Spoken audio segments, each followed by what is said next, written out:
Imaginez, vous êtes étudiant. Un matin, vous ouvrez votre boîte mail et découvrez une annonce étrange. Recherchons volontaire pour une expérience psychologique. 15 $ par jour, aucune compétence requise. Que feriez-vous? Vous postulez? Quelques jours plus tard, vous êtes sélectionné. On vous amène dans un sous-sol, transformé en prison. Des uniformes vous attendent et un chercheur vous attribue un rôle au hasard. Gardien ou prisonnier, ce n'est qu'un jeu, n'est-ce pas? Rien de bien méchant. Mais voilà, en moins de 48 heures, tout dérape. Les gardes deviennent brutaux, les prisonniers sont humiliés, terrorisés, et l'expérience qui devait durer 2 semaines dure cette fois-ci que 6 jours. Parce qu'elle est arrêtée en urgence car elle est trop dangereuse et trop inhumaine. Comment une simple expérience a-t-elle pu relever le côté le plus sombre de l'humanité? Pourquoi des gens ordinaires sont-ils devenus des tortionnaires? Et surtout, auriez-vous résisté? Bienvenue dans l'histoire de l'expérience de Stanford, l'un des tests psychologiques les plus controversés du siècle.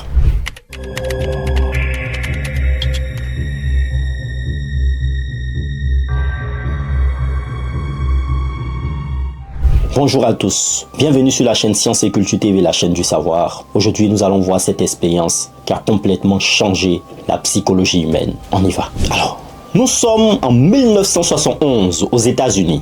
L'Amérique est en pleine guerre du Vietnam. Les manifestations étudiantes explosent. L'autorité est contestée partout, à la maison, à l'école, etc. Et surtout dans les prisons. Des émeutes éclatent. Des détenus dénoncent des abus. Et les gardiens, eux, affirment qu'il faut être dur pour maintenir l'ordre. C'est dans ce contexte qu'un psychologue du nom de Philip Zimbardo, chercheur à l'université de Stanford, décide de mener une expérience inédite. Comprendre comment le pouvoir et la soumission influencent le comportement humain. En clair, si on vous donnait un uniforme et une matraque, seriez-vous prêt à obéir aveuglement?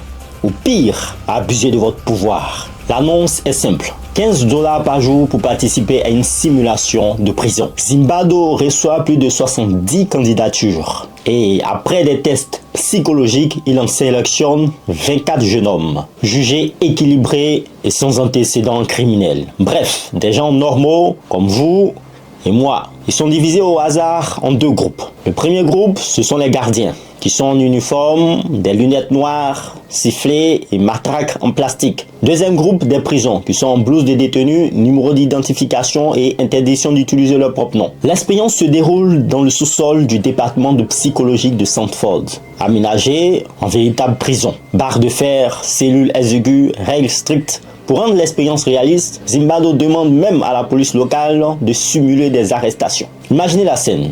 Vous êtes chez vous tranquille et soudain, de vrais policiers débarquent, vous menottent, vous bandent les yeux et vous amènent au poste. Une fois arrivé, on vous prend vos empreintes, on vous fouille et on vous enferme dans une cellule. C'est une blague?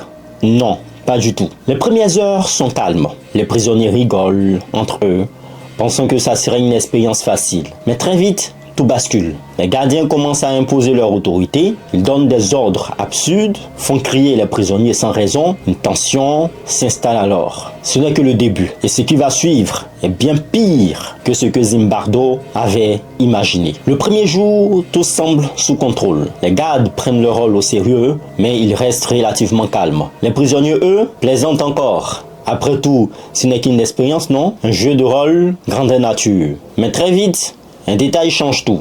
Les uniformes. Derrière leurs lunettes noires, les gardiens se sentent intouchables. Ils sont anonymes, invisibles. Ils testent les limites. Ordre absurde. Punition légère. Les prisonniers, surpris, obéissent. Ils pensent encore que ça va s'arrêter là. Au deuxième jour, c'est l'explosion. Les prisonniers refusent de se plier aux ordres. Ils arrachent leurs numéros, barricadent les cellules. Les gardiens, eux, réagissent avec une brutalité inquiétante. Ils utilisent des instincteurs pour forcer l'ouverture des cellules et punissent les meneurs. C'est là que le jeu prend une tournure dangereuse. Si un prisonnier désobéit, tout le monde est puni. Certains prisonniers sont laissés sans repas. On les force à chanter l'hymne national en sous-vêtements, à faire des pompes en guise de sanction. Qu'est-ce qui se passe alors le jour numéro 3? C'est ce qu'on va voir tout de suite. Le troisième jour, un prisonnier surnommé 8612 craque en premier. Il souffre des crises de panique. Il supplie les chercheurs de le laisser partir. Mais Zimbardo et son équipe me persuadent que ce n'est qu'un passage difficile. Ils ont oublié une chose, cette expérience n'est plus sous contrôle. Les gardiens instaurent alors une cellule d'isolement, un simple armoire où les prisonniers sont enfermés dans le noir. Ils inventent des punitions de plus en plus cruelles. L'un d'eux propose même une idée sinistre, forcer les prisonniers à aller aux toilettes les mains attachées et ne pas leur donner du papier toilette. Qu'est-ce qui se passe alors le jour 4? À ce stade, les prisonniers ne sont plus que des numéros. Ils ne protestent même plus. Ils obéissent mécaniquement, tête baissée. Certains commencent même à prendre le rôle de prisonniers dociles, acceptant les ordres les plus humiliants pour éviter les punitions. Les gardiens, eux, vont encore plus loin. Ils forcent les prisonniers à jouer à des jeux humiliants, simuler des actes sexuels entre eux, nettoyer les toilettes à main nue, répéter des phrases absurdes en boucle pendant des heures. Et le jour 5, qu'est-ce qui se passe? Alors que l'expérience devait durer 2 semaines, un événement inattendu change tout. Une femme, Christiana Malache, psychologue et fiancée à Zimbabwe, vient observer l'expérience. Quand elle voit ce que les gardiens infligent aux prisonniers, elle est horrifiée. Elle confronte Zimbabwe. Comment peux-tu laisser faire ça? Ce ne sont plus des étudiants, ce sont des victimes. C'est un électrochoc.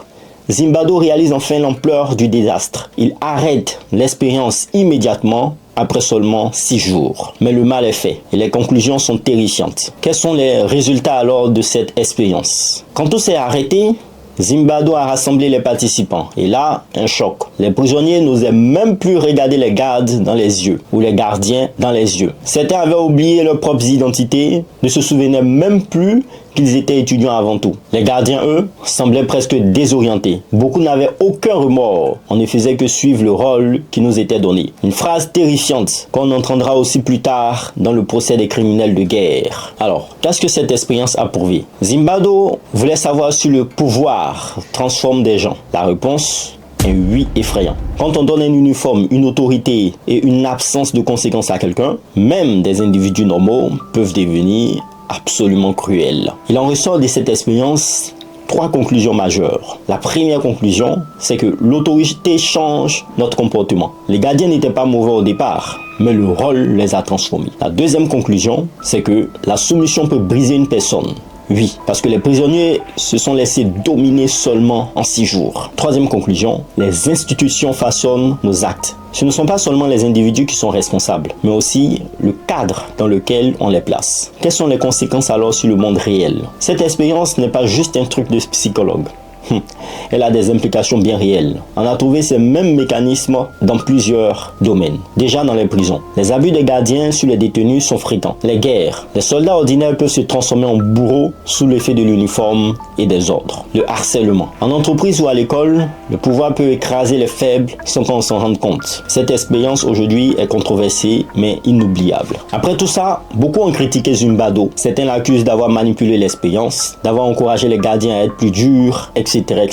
D'autres disent que les participants savaient qu'ils jouaient un rôle et que ce n'était pas si spontané que ça. Et une chose est sûre, cette expérience a marqué l'histoire de la psychologie. Elle nous rappelle que nous sommes tous vulnérables aux influences de notre environnement. Et si demain on vous donnait un uniforme, une matraque et une autorité totale sur d'autres personnes, seriez-vous capable de résister? Sommes-nous vraiment maîtres de nos actes? Cela nous pousse à une réflexion intense. L'expérience de Stanford s'est arrêtée il y a plus de 50 ans. Pourtant, elle continue de nous hanter. Elle pose une question dérangeante. Jusqu'où irons-nous si nous étions à la place de ces gardiens? Beaucoup se rassurent en disant « Moi, je n'aurais jamais agi comme ça. » Mais si l'histoire nous avait appris une chose, c'est que personne n'est à l'abri.